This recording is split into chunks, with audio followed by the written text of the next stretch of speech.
Hi, I'm Mark, and welcome to Season 2 of the Gently Grown Homestead. I'm going to bring you up to date with everything that's been going on here, coming right up.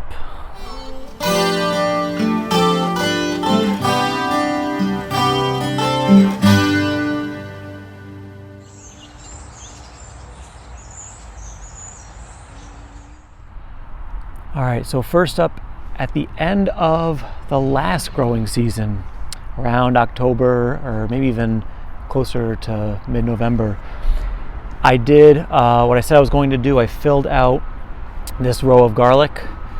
I planted some new garlic here, which is starting to sprout up.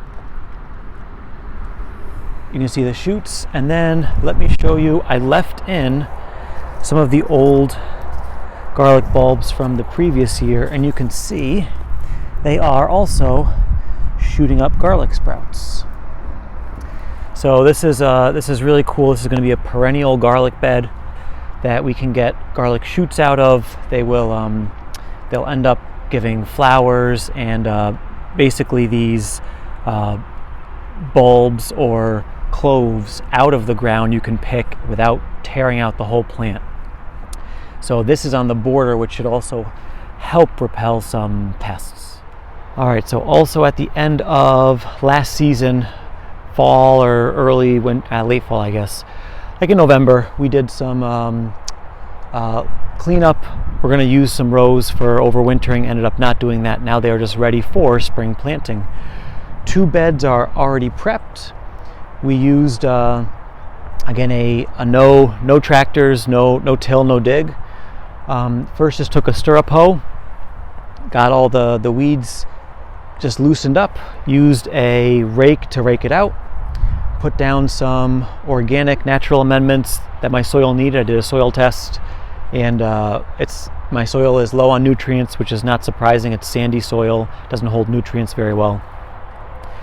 So we added some organic nutrients to it, broad forked it, and then put on some fresh new organic compost on top. And these 2 beds are ready for planting now. I'm going to do 2 more next to them. While I'm giving a tour and shooting a video, I'm going to give a quick time-lapse video of this bed here. Again, I'm just going to stirrup hoe the weeds. I'll rake it out carefully. I'll broad fork it, add some organic amendments, cover with compost. I'm going to do it in time-lapse style. This is for my nephew AJ, who thinks the time-lapse is hilarious. Here we go.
One more thing I did at the end of last season really is I rushed to build this covered chicken run.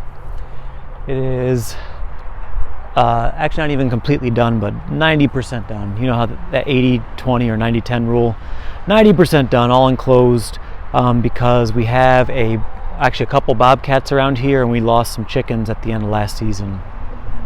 So I rushed in, and this was on the list anyway, just moved it up the priority list, and have a nice covered run. This is 1/4-inch hardware cloth to keep out any predators. It gets buried underneath as well to prevent any diggers from coming in underneath.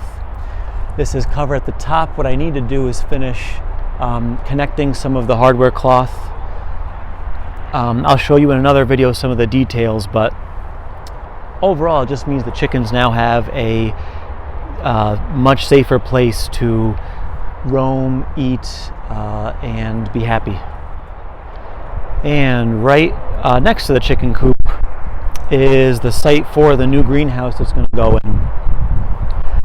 It's a little bit sloped, and I'm going to have tables and some shelves here, so I piled on some wood chips to not completely level, but more level the area out, so if I have a shelving unit in here or a table, I'm not worried about it toppling over.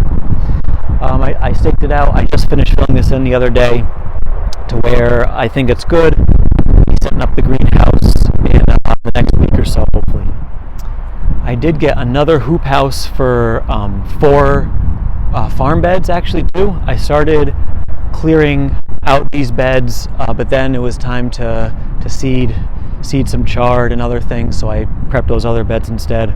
I'll come back to this. This is where the tomatoes, cucumbers, peppers are going. They're going to be covered this year to prevent all those heavy rainfalls cracking the tomatoes and ruining a bunch of good crops. All right, and on the edge we have our 10 yards of organic compost that we got from a different place this year, and I'm very happy with it so far. It's more expensive, but the one last year I wasn't thrilled with. This is good. I will probably end up getting a second order of this a little later in the season. It's covered to keep the moisture in primarily, but also to deter some pests and things. Also keep out any weed seed from blowing in. This is the main source of energy and soil life that we have on the farm, so we want to keep this well protected. All right, as I was walking through the fruit guild, I noticed with my partner here, I noticed that the raspberry plants were getting new leaves, if you can see that. New growth now this season, which is great. These were great last year. They fruited for us last year. With raspberries, you don't have to worry about picking the fruit the first year like most bushes or trees. They're very vigorous. They grow like a weed, really, but it's great because you get the fruit from them. So these are now growing for peekaboo. Actually, not to be outdone, the apple tree is also starting to bud. Some new growth there. So that is your very quick catch-up and tour of what's been going on here at the homestead. Make sure to like and follow, subscribe so you don't miss any new videos from the Gently Grown Homestead. Thanks, be well and grow.